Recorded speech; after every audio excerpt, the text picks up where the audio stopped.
Since the second Gen XF's unveiling last week in an epic publicity stunt over London's Canary Wharf, the details on the new four-door have been rather scarce.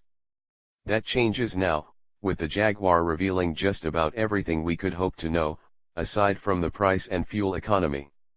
As we covered in our original post, Jaguar has trimmed the weight for both rear and all-wheel drive variants by 132 pounds and 265 lbs, respectively. That means that, regardless of engine output, the two-wheel drive model tips the scales at just 3,770 lbs, while the AWD XF slips in at 3,880.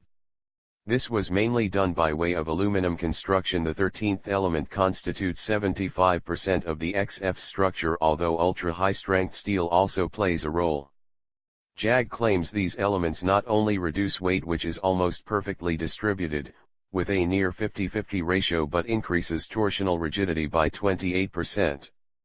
The new XF should be just as agile as the brand's namesake, thanks not only to the reduced weight and stiffer structure, but also to a new chain-driven all-wheel drive system that's both lighter and more efficient than a traditional version.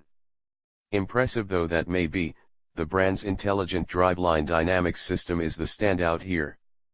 IDD manages the torque split, diverting power to the rear axle until it predicts, through factors like yaw rate, steering angle and lateral acceleration, when torque should be shifted to the front wheels. Moreover, the AWD system features adaptive surface response, which takes the place of the old XF's winter driving mode. It monitors road conditions, modifying the behavior of the sedan systems as needed. The second-gen sedan comes to the US in 340 horsepower and 380 HP variants. Torque remains fixed at 332 pound-feet courtesy of Jaguar Land Rover's familiar 3.0-liter supercharged V6. The new XF's straight-line performance should be just as entertaining as it sounds, too. The rear drive, 340 HP XF will hit 60 in 5.2 seconds, while the rest of the range can get there in 5.0.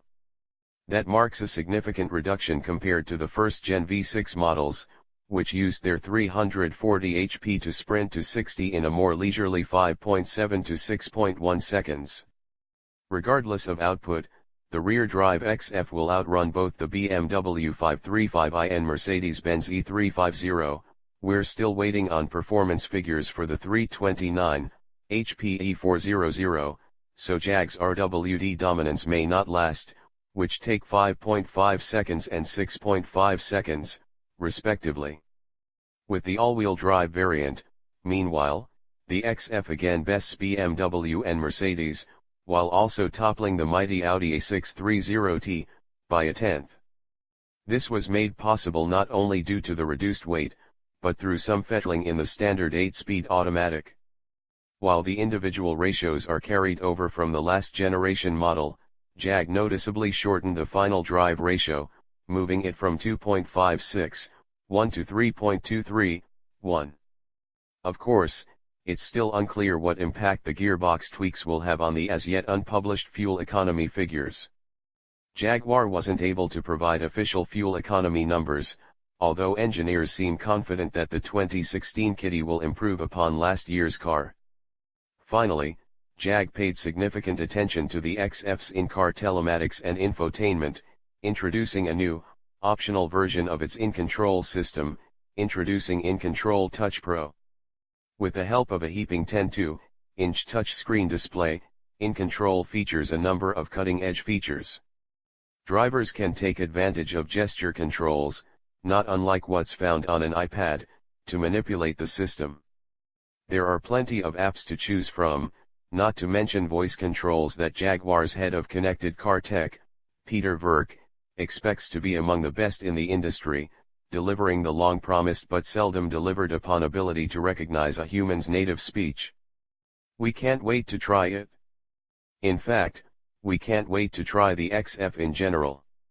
We'll be waiting a bit for that, though, as the car won't hit dealers until the winter.